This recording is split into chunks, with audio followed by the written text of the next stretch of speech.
I hope कि आप सब अच्छे होंगे। तो दोस्तों, जैसा कि आप जानते हैं कि आज की डेट में एजुकेशन के प्रति जो हमारी सेंसिटिविटी है या इन्फॉर्मेशन है, वो पिछले कई दशकों में बढ़ी है। और स्कूली एजुकेशन के बाद हायर एजुकेशन के लिए जाना हर बच्चे का सपना होता है। लेकिन इसमें कई बार कुछ बैरियर्स भी आते हैं, जैसे कि हमारे स्टेट में, हमारे एरिया में कॉलेज ना होना, या फिर जिस कॉलेज में मैं जाना चाहता हूँ उसमें मेरा एडमिशन ना होना। ऐसे बहुत सारे बैरियर्स होते हैं। ऐसा ही एक बैरियर होता है फाइनेंशियल बैरियर।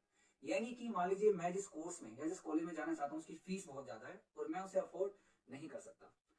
तो ऐसे बैरियर्स को डील करने के लिए, कम करने के लिए सरकार ने राज्य स्तर पर और राष्ट्रीय स्तर पर बहुत अलग अलग स्टेप्स भी उठाए हुए हैं। यदि हम इस पर गौर करें तो एजुकेशन के अंदर अगर हम फाइनेंशियल एड को थोड़ा समझें तो यहाँ पे अलग अलग टाइप की फाइनेंशियल एड हम देख सकते हैं, चाहे वो स्कॉलरशिप के नाम से हो, या फिर फेलोशिप के नाम से हो, या फिर एक और चीज है एजुकेशनल लोन।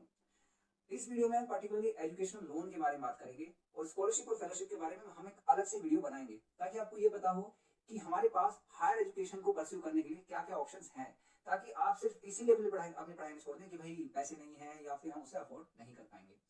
तो दोस्तों, जैसे कि मैंने कहा कि इस वीडियो में हम पर्टिकुलरली बात करेंगे एजुकेशन लोन की। तो यहाँ पर हम कुछ टर्म्स को पहले बात करेंगे, उसके बाद में हम एक दो जो बैंक्स हैं उनकी क्या क्या रिक्वायरमेंट होती है, किस किस टाइप का एजुकेशन लोन देते हैं, हम उसके बारे में भी चर्चा करेंगे। तो दोस्तों, यदि मैं बात करूं एजुकेशन लोन, ये एक प्रकार की ऐसी फाइनेंशियल एड है जहां पे आप बैंक से कुछ समय के लिए पैसे उधार लेते हैं और फिर अपनी पढ़ाई पूरी करने के बाद आप बैंक को वो पैसे वापस कर देते हैं। इस प्रोसेस को कहते हैं रीपेमेंट। अब रीपेमेंट हम तब करेंगे, पहले हम एक बार लोन ले लें। अब लोन, अगर आपको एजुकेशन लोन चाहिए तो वहां पे डॉक्यूमेंट्स क्या क्या चाहिए? पहली बात तो आपके जितने भी आइडेंटिटी प्रूफ्स हैं वो। दूसरा, आप जहां पे एडमिशन लेना चाहते हैं उस कॉलेज या यूनिवर्सिटी का प्रोस्पेक्टस। तीसरा, आपकी अगर एडमिशन हो रही है तो उस एडमिशन की रिक्वायरमेंट्स हैं, यानी कि क्या फीस स्ट्रक्चर है और आपकी क्या एलिजिबिलिटी है, यानी आपके 10th 12th की मार्कशीट ये, और जो फीस स्ट्रक्चर है वो आपको यूनिवर्सिटी से लेकर के आना होगा बाकायदा स्टैम्प के साथ, ताकि आप उसे बैंक में जमा कर पाए। इसके अलावा हो सकता है आपके पेरेंट्स को भी एज अ को बोरोवर वहां पर बनाए, तो आपके पेरेंट्स की भी एक आईडी को वो लोग एज अ डॉक्यूमेंट रखेंगे। तो आपकी आईडी, आपकी एजुकेशन क्वालिफिकेशन, क्योंकि आप 12th क्लास के बाद अगर ये लोन ले रहे हैं तो आपकी 10th और 12th की मार्कशीट। इसके बाद में आप इस कॉलेज में या जिस यूनिवर्सिटी में जाना चाहते हैं उसका prospectus, fees structure with stamp of college, ये आपको वहां पे बैंक में सबमिट करना होता है। इसके अलावा कुछ बेसिक चीजें या कुछ बेसिक टर्म्स यहाँ पे जान लेना बहुत जरूरी है। देखिए, जब हम एजुकेशन लेने जाते हैं, एजुकेशन लोन लेने जाते हैं, तो वहां पे कुछ टर्म्स हमें देखने के लिए मिलेंगे। जैसे कि एक होगा कोलेटरल। कोलेटरल का मतलब क्या है? देखिए, कोलेटरल का मतलब ये है कि मान लीजिए मैं एक बहुत बड़ा अमाउंट लोन के तौर पर लेना चाहता हूँ, तो उसकी सिक्योरिटी के बेसिस पर या सिक्योरिटी के नाम पर बैंक आपसे कोई चीज अपने पास रखता है। जैसे कहते हैं गिरवी रख लेना, वैसे ही अपने पास कुछ रख लेते हैं। जैसे कि इसमें हो सकता है आपके कुछ गवर्नमेंट बॉन्ड हो सकते हैं, आपकी प्रॉपर्टी पेपर हो सकते हैं, या फिर आप जिस फ्लैट में रहते हैं उसका कुछ पेपर्स हो सकते हैं। ये अलग अलग बैंक्स के कुछ अपने टर्म्स एंड कंडीशंस होते हैं कि वो कोलेटरल में क्या रखना चाहते हैं, बट बेसिकली तो यही डॉक्यूमेंट्स को रखते हैं। लेकिन ऐसा नहीं है कि अगर आप 1 लाख का लोन लेंगे तो उसमें कोलेटरल चाहिए, ऐसा बिल्कुल नहीं है। ठीक है, मैक्सिमम बैंक्स में एक अमाउंट है 7.5 लाख रुपए। तो अगर आप 7.5 लाख 7,50,000 तक का लोन लेते हैं, वहां तक कोलेटरल नहीं होगा। लेकिन उसके ऊपर अगर आप लोन लेते हैं तो वहां पे कोलेटरल के तौर पर आपको कुछ रखना पड़ेगा। लेकिन ऐसा नहीं है कि हर बैंक में ऐसा है। कुछ बैंक में बहुत ज्यादा अमाउंट पर भी आपको कोलेटरल देने की जरूरत नहीं पड़ेगी। ठीक है, अब थोड़ा सा आगे चलते हैं। यहाँ पे एक चीज आपको देखने के लिए मिलेगी, मार्जिन। देखिए, मार्जिन का मतलब क्या है कि मान लीजिए 100% आपकी अमाउंट है या आपकी फीस है, तो उसमें से सर्टेन अमाउंट आपको देना होगा और बाकी अमाउंट बैंक बेयर करेगा। फॉर एग्जाम्पल, मान लीजिए कि मैंने लोन लिया है 4 लाख रुपए का। ठीक है, तो 4 लाख लोन तक पर कोई भी मार्जिन अमाउंट नहीं है, यानी कि चार का 4 लाख बैंक हमें देगा। लेकिन अगर अमाउंट है मेरे 4 लाख से ऊपर, तो 4 लाख से ऊपर का लोन अगर मैं ले रहा हूँ बाहर में पढ़ाई करने के लिए, तो उसका 5% मुझे पे करना होगा और बाकी का अमाउंट बैंक देगा। और अगर मैं आउट ऑफ इंडिया के लिए लोन ले रहा हूँ और मेरा अमाउंट 4 लाख से ऊपर का है, तो उसमें जो मेरा मार्जिन अमाउंट हो जाएगा वो होगा 15%। ठीक है, अब हमने कोलेटरल की बात की, हमने मार्जिन की बात की। तीसरा है यहाँ पे मोरेटोरियम पीरियड। ये भी आपको लोन के टाइम पे सुनने के लिए मिलेगा। देखिए, मोरेटोरियम पीरियड का मतलब ये है ऐसा पीरियड जहाँ पे आपको लोन को रीपे नहीं करना है। ठीक है, अब ध्यान से सुनिए। सबसे पहली बात, मान लीजिए आप जो कोर्स कर रहे हैं वो 3 साल का है, फॉर एग्जाम्पल 3 साल का है। तो वो 3 साल जब आपका कोर्स चल रहा है, प्लस 1 साल आपको एक हॉलिडे पीरियड दिया जाता है, तो यानी कि 4 साल तक आपको अपना लोन रीपे नहीं करना है। आप सोच रहे होंगे ये 1 साल क्यों मिलेगा?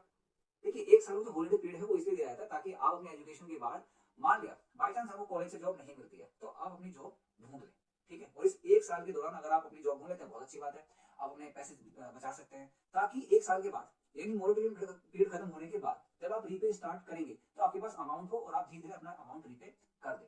यहाँ पे एक चीज और देखने वाली है, वो ये कि अमाउंट को रीपे करने का एक टाइम पीरियड दिया जाता है। जैसे कि इसमें हो सकता है 12 साल, 15 साल, या जो भी अमाउंट, जो भी टाइम पीरियड आपको बैंक देगा, उसके अकॉर्डिंग आपको अपना ईएमआई के थ्रू रीपे करना है। यहाँ पे ईएमआई का जो भी एक सिस्टम होता है, इसका मतलब ये है कि मंथली आपको एक सर्टेन अमाउंट बैंक को देना होता है। अब बात आती है यहाँ पे इंटरेस्ट रेट क्या होगा। देखिए, इंटरेस्ट रेट क्योंकि एजुकेशन लोन पे वो बदलता रहता है टाइम टू टाइम, तो उस पर कमेंट करना थोड़ा ठीक नहीं है, लेकिन फिर भी अगर हम एक थोड़ा सा आइडिया लें तो आज की डेट में एजुकेशन लोन हमारा 10% से ऊपर ही चल रहा है। 10% से ऊपर ही आप मान करके चलिए, चाहे आप एक गवर्नमेंट बैंक की बात करें और अगर प्राइवेट बैंक में जा रहे हैं तो ये 11% से ऊपर भी हो जाता है। तो ये कुछ बेसिक इंफॉर्मेशन है एजुकेशन लोन से संबंधित और उसकी कुछ टर्म्स संबंधित। आइए अब हम कुछ बैंक्स के एग्जांपल देख लेते हैं कि वो लोन जब दे रहे हैं तो उसके क्या क्या फीचर्स को रखते हैं। आइए देखते हैं। तो आइए दोस्तों, हम एग्जांपल के तौर पर कुछ बैंक्स के जो एजुकेशनल लोन की इंफॉर्मेशन है उस पर थोड़ा ध्यान देते हैं। जैसे कि सबसे पहले हम देख रहे हैं एसबीआई के एजुकेशन लोन्स। यहाँ पे अलग अलग कैटेगरी के कुछ एजुकेशन लोन यहाँ पे स्टूडेंट्स को मिलते हैं, जिसमें सबसे पहला है एसबीआई स्टूडेंट लोन स्कीम। अगर हम इसे देखें तो यहाँ पे जो फीचर्स हैं वो ये है कि भाई अगर आप मेडिकल कोर्सेज कर रहे हैं तो पहली बात तो ये कि आप जिस इंस्टीट्यूट के लिए जा रहे हैं वो एनआईआरएफ की जो रैंकिंग है, एनआईआरएफ का मतलब होता है नेशनल इंस्टीट्यूशनल रैंकिंग फ्रेमवर्क, अगर वो उस एनआईआरएफ में टॉप 100 में आते हैं तो उस कॉलेज की फीस का या फिर जो टोटल अमाउंट होगा वहां पे आपको 75 लाख रुपए तक का एजुकेशन लोन मिल सकता है। और अगर वो टॉप 100 में नहीं है इंस्टीट्यूट एनआईआरएफ की तो फिर आपको 50 लाख का तो लोन वहां पर मिल जाएगा। इसके बाद में अगर हम बाकी सभी कोर्सेज की बात करें इंक्लूडिंग डेंटल कोर्सेज, तो वहां पे अगर वो इंस्टीट्यूट टॉप 100 में है तो आपको 50 लाख तक का एजुकेशन लोन मिल जाएगा। अगर वो टॉप 100 में नहीं है तो 30 लाख तक का लोन आपको वहां पर मिल जाएगा। इसके बाद में अगर हम थोड़ा सा आगे चलें तो यहाँ पे है repayment period of up to 15 years after course period plus 12 months of repayment holiday. देखिए ध्यान से सुनिए, एक तो पहली बात ये है कि आपको जो लोन रीपे करने का टाइम मिलेगा वो 15 इयर्स का मिलेगा, बट कब तक, कब से, जब आपका कोर्स कंप्लीट हो जाएगा प्लस उसकी एक साल बाद, जैसा कि मैंने मोरेटोरियम पीरियड के बारे में आपको बताया था। तो ये पूरा मोरेटोरियम पीरियड है, एक तो आपका कोर्स ड्यूरेशन प्लस एक साल का ड्यूरेशन। इसके बाद में आपको रीपेमेंट करने के लिए टाइम मिलेगा जिसकी ड्यूरेशन 15 साल दी गई है। अगर यहाँ पे अगर हम बात करें प्रोसेसिंग चार्जेस की, तो अगर आप यहाँ से लोन लेते हैं एसबीआई से एजुकेशन के लिए, तो अगर उसका अमाउंट 20 लाख है तो उसका कोई प्रोसेसिंग चार्ज नहीं मांग रहे हैं लोग। और अगर हमारा लोन 20 लाख से ऊपर जाता है तब हम प्रोसेसिंग चार्ज ही लेते हैं 10,000 प्लस टैक्सेस। इसके अलावा देखिए क्या होता है, जब हम लोन लेते हैं ना तो हमसे गारंटी के तौर पे कुछ सिक्योरिटी मांगी जाती है। तो अगर हमारा लोन 7.5 लाख यानी 7.5 लाख के आसपास तक का है तो वहां पे केवल जो हमारे पेरेंट या गार्जियन है उन्हें एज अ को बोरोवर देखा जाता है और कोई भी कोलैटरल सिक्योरिटी या थर्ड पार्टी गारंटी नहीं मांगी जाती। लेकिन अगर आपका एजुकेशन लोन 7.5 लाख रुपए से ऊपर है तो पहला आपके पेरेंट और गार्जियन को एज अ को बोरोवर दिखाया जाएगा, पर साथ ही साथ एक कोलैटरल सिक्योरिटी के लिए भी कुछ चीजें हो सकता है आपसे रखवाई जाए।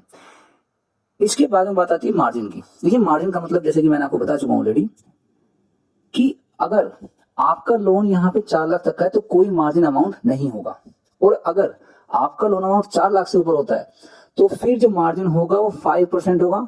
अगर आप इंडिया में पढ़ना चाहते हैं और आप इंडिया से बाहर पढ़ना चाहते हैं तो आपका मार्जिन अमाउंट होगा 15%। तो जैसे कि मैंने आपको एग्जांपल दिया कि मान लीजिए कि भाई आप लोन ले रहे हैं 10 लाख का, उसमें मार्जिन ले रहे हैं 10% का फॉर एग्जांपल, तो 10 लाख जो टोटल अमाउंट है उसमें से 90% का आपको लोन मिलेगा, लेकिन 10% मार्जिन आपको देना पड़ेगा। यानी कि 10 लाख में से 1 लाख रुपए आपको खुद से पहले पे करना होगा, उसके बाद बैंक आपको 9 लाख रुपए एज एन एजुकेशन लोन वो आपको पे कर देंगे। फिर बाद में बताते हैं repayment will commence 1 year after completion of course, यानी कि जब आपका कोर्स खत्म हो जाएगा ना उसके लगभग 1 साल के बाद आपका रीपेमेंट स्टार्ट होगा।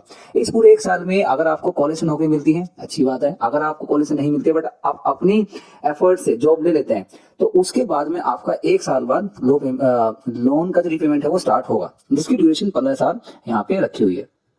अब हम थोड़ा सा आगे अगर चलें तो यहाँ पे बात हो रही है ईएमआई जनरेशन की। देखिए यहाँ पे ईएमआई जनरेशन की जो बात हो रही है, ये कह रहे हैं the accrued interest during the moratorium period and course period is added to the principal and repayment is fixed in equated monthly instalment. आपको ईएमआई के तौर पर जो अपना रीपेमेंट है वो करना होगा, लेकिन साथ ही साथ ये भी देखना होगा कि जिस समय आपका कोर्स चल रहा है और जो मोरेटोरियम पीरियड है उस टाइम का इंटरेस्ट भी उसके अंदर ऐड होगा, क्योंकि जो प्रिंसिपल अमाउंट है वो आपका मोरेटोरियम पीरियड के बाद स्टार्ट होगा, राइट। तो ये है हमारा एसबीआई लोन का एक थोड़ा बेसिक सा इन्फॉर्मेशन। अगर हम थोड़ा सा आगे चलें एसबीआई में ही, तो यहाँ पे एक लोन है scholar loans for IITs, IIMs and NITs. तो जो भी टॉप के कॉलेजेस हैं इंडिया में जो कि मेडिकल और टेक्निकल कोर्सेज कराते हैं, उसके लिए अलग से आप एसबीआई से लोन ले सकते हैं, जिसका नाम है स्कॉलर लोन। वहां पे कुछ फीचर्स है, जैसे कि 100% फाइनेंसिंग होगी, कोई वहां पे प्रोसेसिंग फी नहीं है। इसके अलावा क्विक सैंक्शन है डिजाइनेटेड कैंपस ब्रांच और more than 5000 selected branches all over the country. कहने का मतलब यहाँ पे सिंपल बात ये है कि जी अगर आप अपना scholar loan as a IIT student, as an IIM student लेना चाहते हैं, तो उसकी 100% फाइनेंसिंग एसबीआई के जो बैंक है वो करते हैं। और इसका जो रीपेमेंट है वो 15 साल का होगा, जैसे कि हमने पहले ही बात की थी, जिसमें कि कोर्स पीरियड प्लस 12 मंथ का जो हमारा टाइम पीरियड है उसके लिए हमें कोई रीपेमेंट नहीं करना है। रीपेमेंट स्टार्ट होगा हमारा 1 साल के बाद, यानी कोर्स खत्म होने के 1 साल के बाद। आगे हम थोड़ा सा आगे चलें तो यहाँ पे एलिजिबल एक्सपेंसेस क्या क्या है। इसके अंदर आपकी जो कॉलेज फी है वो आती है, एग्जामिनेशन फी, लाइब्रेरी फी आती है, अगर आपको बुक्स परचेज करनी है वो सारी चीजें आएंगी, फिर travel expenses, purchase of computer and laptop, ये सारी चीजें इसके अंदर हम मेंशन करते हैं। और अगर आपको इसके बारे में थोड़ा सा और डिटेल में जाना है तो आप थोड़ा नीचे आ सकते हैं। और सोच रहे होंगे कि ये list list A B C क्या है। देखिए ये लिस्ट ए का मतलब है ये टाइप ऑफ इंस्टीट्यूशन, यानी कि जो इंस्टीट्यूशन है वो किस लिस्ट में फॉल करता है। अगर वो लिस्ट ए में आ रहा है मतलब ये है कि 50 लाख तक के लोन पर आपको कोई सिक्योरिटी नहीं देनी, सिर्फ आपके पेरेंट या गार्जियन को एज अ को बोरोवर रखा जाएगा। और यहाँ पे आपकी जो नीड बेस्ड लोन है वो यहाँ पर आपको मिल जाएगा। मान लीजिए कि आपकी नीड 50 लाख से ज्यादा की है, तब क्या होगा?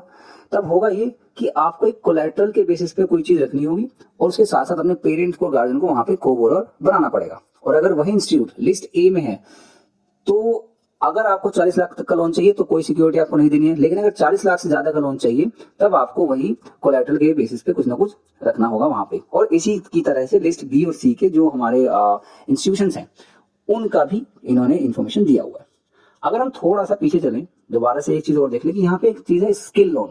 स्किल लोन का मतलब ये है अगर आप स्किल बेस्ड कोई कोर्स या डिप्लोमा या सर्टिफिकेट कोर्स कर रहे हैं उसके लिए एजुकेशन लोन। जैसे कि यहाँ पे लिखा हुआ है term loan granted to Indian nationals for pursuing skill development courses in India. लीजिए आप थोड़ा देख लीजिए, अगर आप स्किल डेवलपमेंट कोई कोर्स कर रहे हैं उसके लिए। और यहाँ पे फीचर क्या है? इसके फीचर हैं कि जी यहाँ पे आपकी tuition fee, course fee cover होती है, examination, laboratory fees, purchase of books, equipment, instrument, तो ये सारी चीजें जो है आपकी यहाँ पर अप्लाई होती हैं। इसमें मिनिमम लोन आपका 5000 होगा और मैक्सिमम लोन यहाँ पे मिल सकता है वो है 1.5 लाख रुपए, यानी 1,50,000 रुपए। अब हम थोड़ा सा अगर पीछे चले, ये हमने बात की एसबीआई के एजुकेशन लोन की, बिल्कुल ऐसे ही बैंक ऑफ बड़ौदा में भी कुछ एजुकेशन लोन के ऑप्शंस हैं, जैसे कि Baroda digital education loan, Baroda ज्ञान। एक बार हम देख लेते हैं बड़ौदा ज्ञान के बारे में। बड़ौदा ज्ञान के बारे में अगर इन्फॉर्मेशन लें तो ये एक सेकेंड इसको खुलने देते हैं। हाँ जी, अगर हम बड़ौदा ज्ञान लोन की बात करें तो इसके अंदर अगर हमारा 7.5 तक का लोन है कोई प्रोसेसिंग चार्ज नहीं होगा। मार्जिन लोन 4 लाख से, मतलब जो मार्जिन का अमाउंट है वो 4 लाख से ऊपर के लोन पे होगा, उससे पहले कोई हमारा मार्जिन नहीं होगा। इसके अलावा अगर हम बात करें तो 7.5 लाख तक के लोन पर कोई भी सिक्योरिटी वो नहीं मानते, नहीं कोई भी कोलैटरल के तौर पर कोई भी चीज नहीं रखते हैं।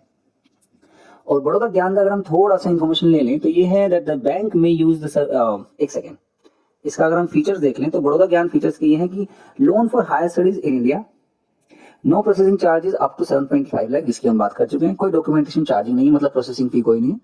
सिक्योरिटी अप टू 7.5 लाख, यानी कि 7.5 लाख तक के लोन तक कोई भी सिक्योरिटी नहीं है, उसके बाद में सिक्योरिटी के बेस पे कुछ कोलैटरल रखेंगे।